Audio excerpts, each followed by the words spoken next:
Right guys, it's time to talk Everton, and after what can only be described as a touching cloth season, Everton have to be more intelligent in their transfer dealings over the next few windows than they have been to make sure that their squad is suitable, firstly, to Sean Dyche, but also to ensure long-term financial stability, of which they don't seem to be in that place right now. So can we move them to that place? There's a duality to what Everton do in this window, because on one hand you want players who will be there long term and stabilise the club. So with that in mind, what we've done here to fix Everton is to be as shrewd as possible, which means it's not loads of sexy signings, but it might be just exactly what Everton need.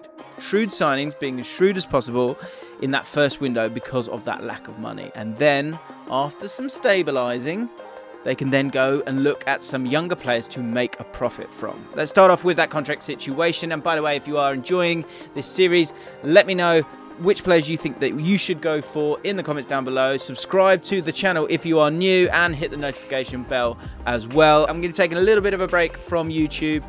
I want to get myself set and I want to think about some new ideas, but with that in mind, there's loads of other videos talking about the free transfer windows available for you guys, and if there are any other teams that you want us to have a look at, we can do that on the Ripple Effect, which is going to be running throughout the summer. Right, are you following everything I do?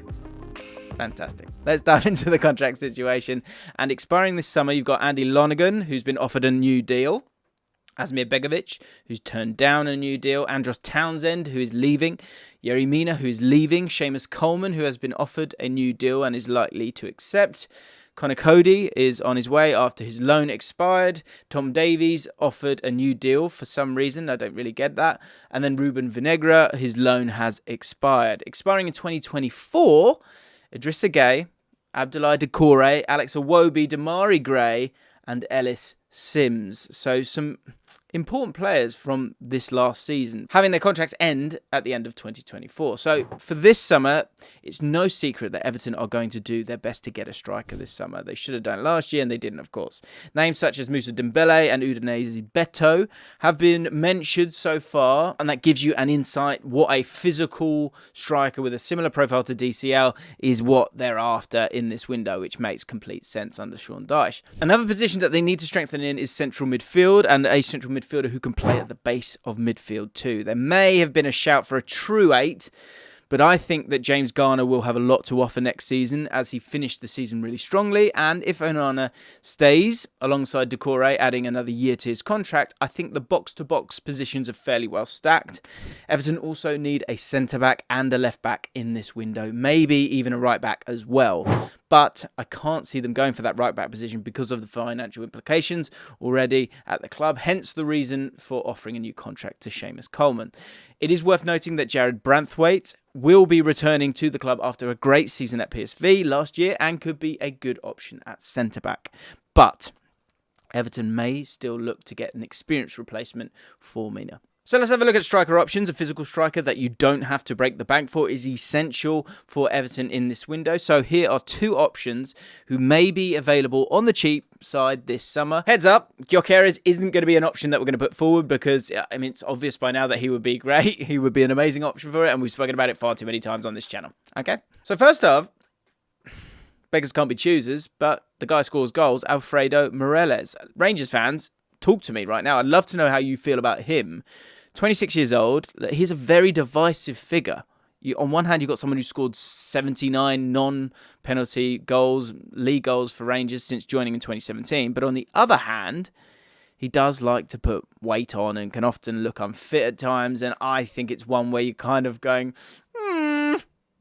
when it comes to Everton, because you just think, oh no, this is going to be another disaster. And I think if he was there under Frank Lampard, that would have been a real problem because he was sort of viewed as a bit of a soft touch. But under Dyche, I don't think it would be the same issue. Troy Deeney said on a podcast about how tough Dyche was on him personally in pre-season when it came to fitness. And I don't expect Dyche to ease off this summer at Everton, especially after what's occurred last year and him trying to find true footing and get past that sort of October, January curse that seems to follow Everton managers around. Morelos is, of course, available on a free this summer, and I think that's why he's a fair link to put towards Everton. He's been linked with Sevilla, but Everton may also be a club that he would want to go for. look, he can hold up the ball and he is a great striker in terms of scoring goals. So on a free, it's not a no-brainer, but it's a why-notter, if that makes sense. Another option, Sheraldo Becker, 28. The cost would be about maybe 15 million. Sheraldo Becker would go a long way towards ensuring safety for Everton next season, which is the remit. As a pacey off-the-ball runner with bags of physicality alongside goal threat, he'd be a perfect foil in a two-striker formation, especially on the Sean Dyche's system. He scored 11 goals from 6.49 XG last season, but also bagged 7 assists, demonstrating how his end product could be really useful for Everton. The issue for Everton, I think, is that his team, Union Berlin, have just qualified for the Champions League next season, but with Union operating on a tiny budget, maybe 50 million for a striker who only has 1 year left on his contract would be enough to test the resolve in a sense that allows them to get the man that is Becker. Into defensive midfield, a player that we've put out to a few teams actually this window, Luton, in our one transfer that every team needs to make. We did that for Luton.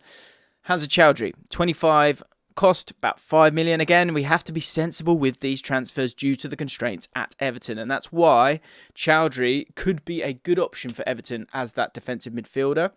I think when Everton use a 4-5-1 in particular, Gay has made a lot of mistakes this season. And at 33, I don't think he can be relied upon for every match next season. With Leicester relegated, they may look to sell Choudhury if a bid comes in. He's only got a year left on his contract anyway and demonstrated a good ability to be a destroyer at Watford. He won 3.9 ground duels per 90 at Watford last season with a success rate of 62%, as well as averaging 5.3 tackles and interceptions per 90.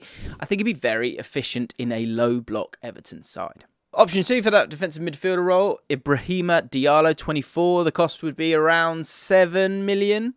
Ibrahima Diallo of Southampton is in a very similar situation to Choudhury, as he also has a year left on his contract, may fancy a move back up to the Premier League. He is an energetic, defensive-orientated midfielder, and I think he'd be a good fit for Everton, in my opinion. He can also play as part of a 2, as he demonstrated with Ward-Prowse. I think this means that he'd give Everton the flexibility to play a 4-4-2 while still including him in that midfield. It'd be a shrewd move for Everton, especially if he's available for a good price. Next up, centre-back positions, centre-back options. Paddy McNair, 28, another 28-year-old, and I know that's not always ideal, but as I say with Everton, it's a tricky time for them. The cost, 5 million. This is, I think, one of my favourite options because of how he'd fit into the Everton team. Defensively, Paddy McNair can do a great job as part of a back 4, but what I also like is his passing range and ability on the ball. Everton have utilised Tarkowski's passing, I think, or passing range a few times since Dyche took over, and I think it would work well if they had McNair there too for this. McNair can also play as a right back, as he's shown for Borough over the last year. He also plays as a central midfielder for Northern Ireland, which is something extra in his locker. His contract is up in 2024 and probably won't turn down a Premier League move at the age of 28. Think of him as a huge Holgate upgrade. Another option, Rob Holding, 27. I thought he was younger than that, 27. Cost 10 million. Rob Holding only started 6 Premier League matches last season and generally didn't play that well at all. And I don't think the high line at Arsenal necessarily suits his game as a defender. But at Everton, in a low block, I think there's something that Holding could offer. I don't think Arsenal would be too opposed to selling him either. His contract expires in 2024, but Arsenal have an option for an extra year. However, they may just sell Holding so that they can either bring in another centre-back or look to integrate Austin Trusty into the squad after his successful loan at Birmingham last year. He did look very good against QPR in the game they beat us, which started a horrible slope. But we move. And we move to left back. But we also talk about an ex-QPR player, Ryan Manning. 26, cost free. Now, I feel like this would be a great opportunity for Everton to add something they currently don't have, attacking threat from a fullback. I know some people will say that he's too attacking for Dyche's system, but if you think back to his Burnley side, they often had asymmetric fullbacks with Eric Peters moving forward whilst Matt Loughton stayed back. I think that Manning would offer a lot to Sean Dyche's system, especially when you consider that Mykolenko averaged 0.6 key passes per 90 last season. I think my only concern with Manning stylistically is that he's one of those ones where he's not quick, but he doesn't seem to get caught out that often. Certainly didn't at QPR.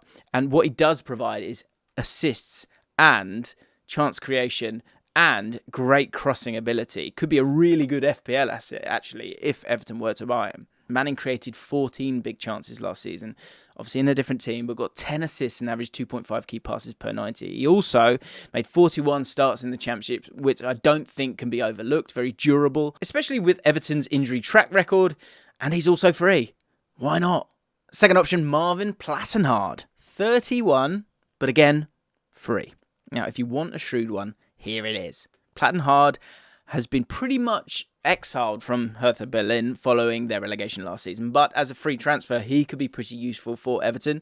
I know we spoke about making profit on players, which is important, but I think if a player is available for cheap or on a free, that works too, because Everton can't really spend this summer. Plattenhardt created 6 big chances for Hertha last season and has some creativity from left-back position, which could be very useful in that asymmetric defence. Right, we move forward. We cast our eye towards January 2024 and fingers crossed Sean Dyche is still in the job. Everton's needs in this window will most likely be a winger. To be honest, I think they'd probably need one this summer, but with other areas of the squad taking priority, I could see them taking that gamble in the first half of the season before committing. I also think that they may look to sort out a right back in this window too, for exactly the same reason. Let's start off with the winger options. Christoph Baumgartner, 23 years old. We're spending a bit more money now, £20 million for Baumgartner, and could be one of the best signings Everton could make if they have some financial stability by January next year. Fingers crossed, guys. He plays as an attacking midfielder for Hoffenheim, but has played on the left in the past. But for me, he could be a great creator for Everton, playing on the right in the role that Iwobi played last season. He's played in a similar role for Austria, which proves that he can do it. Last season, he scored 7 goals and got 3 assists. But at 23, I can see him developing into a really good technical player with a lot of energy. He'd also be very versatile, enough to play, almost anywhere within Everton's attack, or even in central midfield as part of a 3, much like Iwobi did, or does.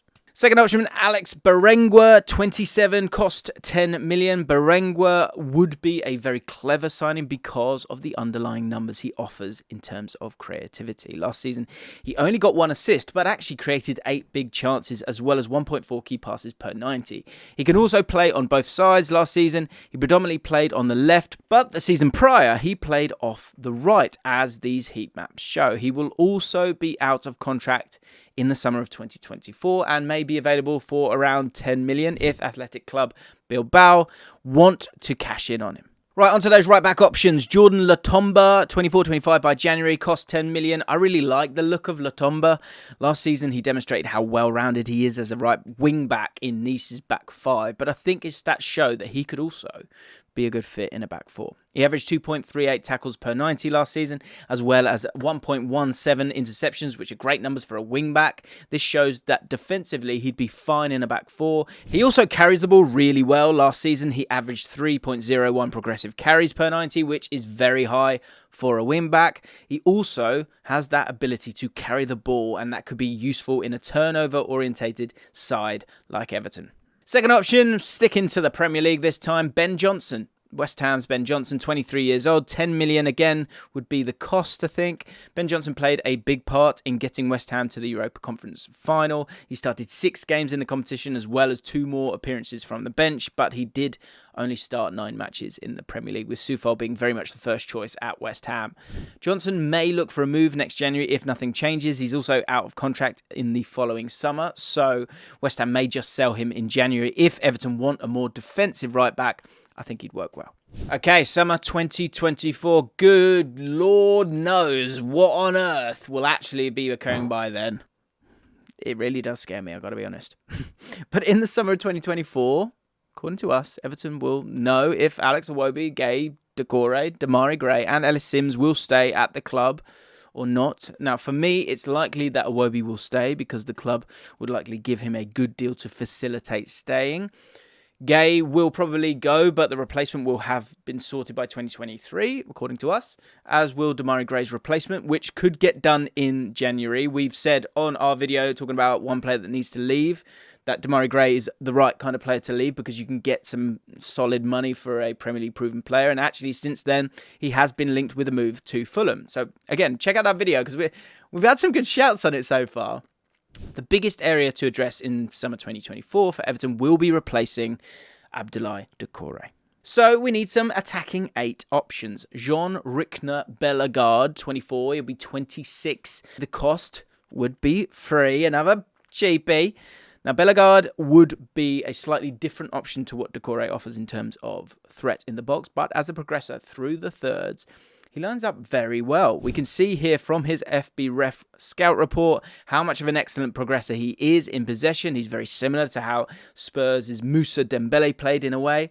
I think he also offers a lot of creativity with 3.8 shot creating actions per 90 last season, as well as 6 assists. His contract at Strasbourg also comes to an end in 2024, which means he could be free if no one gets him this summer. This is a profile of player that Everton should be going for. If he has a good season, then he could be worth a lot of money the year after. If not, he was a free anyway.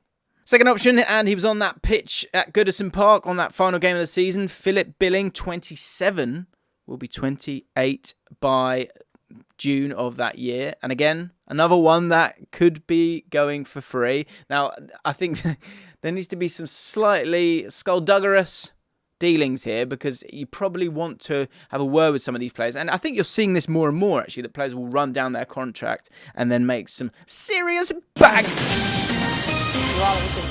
Goodbye. And so, hopefully, for Everton's case, that these free signings will remain free signings, although they will be pushed somewhat, I would imagine, if they're not going to sign that contract, to, sell so that people can get transfers for them. But again, a bit of a wider point here, but there is so much money in the Premier League, but outside of it, a lot less. So some players are struggling some clubs are struggling to get the money that they want. If Everton wants someone, though, with the same threat in the box as Doucouré, then Philip Billing would be the perfect option. Would he ever go there? I don't know, but hopefully Everton are in a much better place by then. And so let's dream, shall we? There aren't many midfielders with Doucouré's profile knocking about, but Billing is very similar in terms of being that physical threat in the box. Billing got 7 goals last season and created 5 big chances. I think he'd be a like-for-like replacement for Doucouré, and is also 3 years younger. And so, going into 2025 with just a whole host of stability and consistency and an understanding between the fan base and the ownership in a brand new stadium, life will be looking nice and solid with this 11. With that 4-4-2, McNeil just getting better and better, Onana just getting better and better, and quite a few players that we've brought in as well. Now, this isn't the only 11. There'll be other players, but these are the players that we've spoken about. So this is how they could look in 2025. Everton fans, how are you feeling about this summer? Which players would you like to sign? Make sure you all go check out all the glorious videos that we've done where we've gone through 3 transfer windows: Newcastle, Arsenal, Man United, Liverpool, Chelsea and Tottenham. Subscribe to the channel, hit the like button, go check out the Ripple Effect as well. That's what I'm going to be all summer. Love you lots. Speak soon. These are the signings Arteta has to, and I mean has to make, if he ever wants to get out of Pep's shadow. Oh, burn. Sorry for saying burn, but it's time to talk about those sweet, sweet Gunners.